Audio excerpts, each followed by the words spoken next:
যদি দুর্নীতি বন্ধ করা যায়, যদি সন্ত্রাস বন্ধ করা যায়, যদি দেশটাকে সঠিকভাবে পরিচালিত করা যায়, তাহলে টাকা কোনো সমস্যা নয়।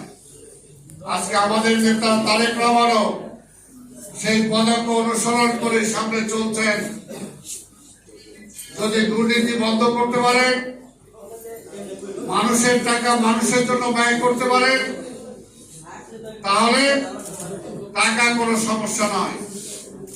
আজকে ঢাকা শহরে সমস্যা সমাধানের জন্য আমরা যখন চেষ্টা করছি, আজকে ঢাকা শহর হকারদেরকে একটা ডিসিপ্লিন আনার জন্য আমরা চেষ্টা করছি।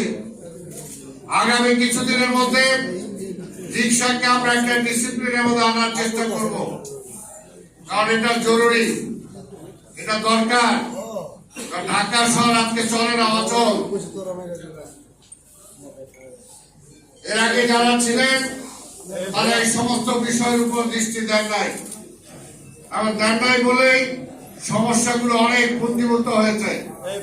5ই আগস্টের পরে এই ঢাকা শহরে যত সমস্যা বেড়েছে, 5ই আগস্টের পরে যারা রাষ্ট্র পরিচালনার দায়িত্বে এসেছিলেন তারা এদিকে কোনো খেয়াল করেন নাই, এগুলোকে সমাধান করার চেষ্টা করেন নাই।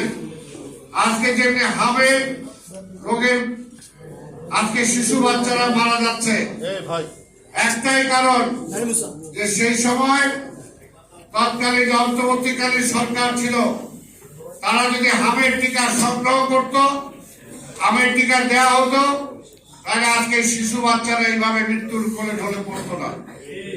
ঠিক ঢাকা শহরও বলতে চাই, ঢাকা শহর যদি তারা সুন্দর রাখতে চাইতো, তাহলে আজকে ঢাকা শহর জঞ্জালের শহর হতো না, ঢাকা শহর যানজটের শহর হতো না।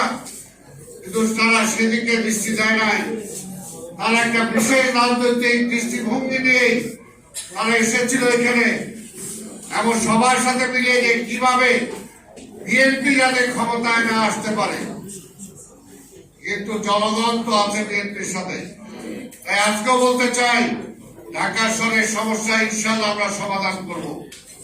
লালবাগ, চকবাজার, কারমানি চলে প্রতিটা মানুষের কাছে হামিদুর রহমান হামিদ যাচ্ছে, এবং সেখানকার নাগরিক সমস্যা সমাধানের জন্য চেষ্টা করছে। এবং আমিও প্রকাশ্যে বলেছি, আপনারা হামিদুর রহমান হামিদকে সহযোগিতা করবেন, আমি তার পাশে আছি। এই 2 মাসে ঠিক যেভাবে নাসিরউদ্দিন পিন্টু এলাকার জন্য কাজ করেছে, একই পথে হামিদুর রহমান হামিদও কিন্তু সেভাবে কাজ করে যাচ্ছে। এইভাবে ঢাকার পরিবর্তন হবে, কারমানি চরের পরিবর্তন হলেই ঢাকার পরিবর্তন হবে, মতিঝিলের পরিবর্তন হলেই ঢাকার পরিবর্তন হবে। সেই কারণে আমরা সেটা বিশ্বাসী। কিন্তু সেটা 1 মাস আর 2 মাসে হবে না, সেটার জন্য সবার সহযোগিতা দরকার। এই সরকারকে সময় দিতে হবে, আমাদেরকেও সময় দিতে হবে, কারণ 1 বছরের মধ্যে সব সমস্যার সমাধান হয়ে যাবে।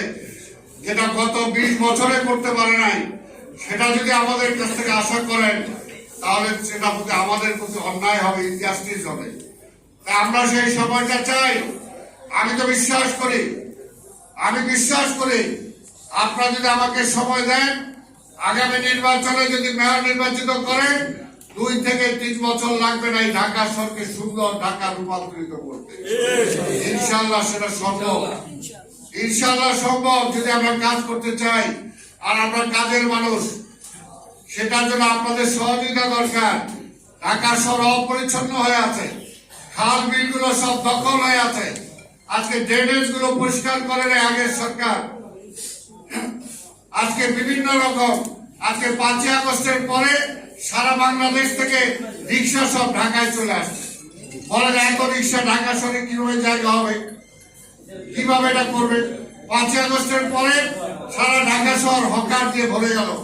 তাহলে এগুলোর সমস্যা কিভাবে হবে? এগুলোর সমাধান আমাদের করতে হবে। সেই ব্যাপারে আপনাদেরকে নাগরিকরা এগিয়ে আসতে হবে। আমাদের ফুটপাত আর মানুষের চলাচলের জন্য সেই চলাচলের ব্যবস্থা রাখতে হবে, রাস্তায় গাড়ি চলাচলের জন্য সেই ব্যবস্থা রাখতে হবে। আমরা বলেছি কিছু কিছু জায়গায় আমরা সকাল 8টা থেকে রাত্র 8টা পর্যন্ত হকারদের বসার সুযোগ করে দেব। কিছু কিছু জায়গায় আমরা বেলা 2টা থেকে রাত্র 10টা পর্যন্ত বসার সুযোগ করে দেব। কিছু কিছু জায়গায় শুক্রবার শনিবার সব কিছু আমরা ওপেন করে দেবো সারাক্ষণ, সকাল 8টা থেকে রাত্র 8টা 10টা পর্যন্ত আপনারা ব্যবসা করেন, কোনো অসুবিধা নাই। কিন্তু ঢাকা শহরে সব জায়গায় যত্রতত্র হকার যেখানে বসে যাবে, এটা তো হইতে পারে না। এটার জন্য তো সহযোগিতা করতে হবে। আর একটা ঢাকা শহর আমরা পরিষ্কার করব, পাশাপাশি পরিষ্কারের পাশাপাশি জনগণ যদি আমরা সচেতন না হয়, আপনারা যদি যে কোনো জায়গায় আবর্জনাটা ফেলেন, তাহলে তো সেই পরিষ্কারটা থাকবে না।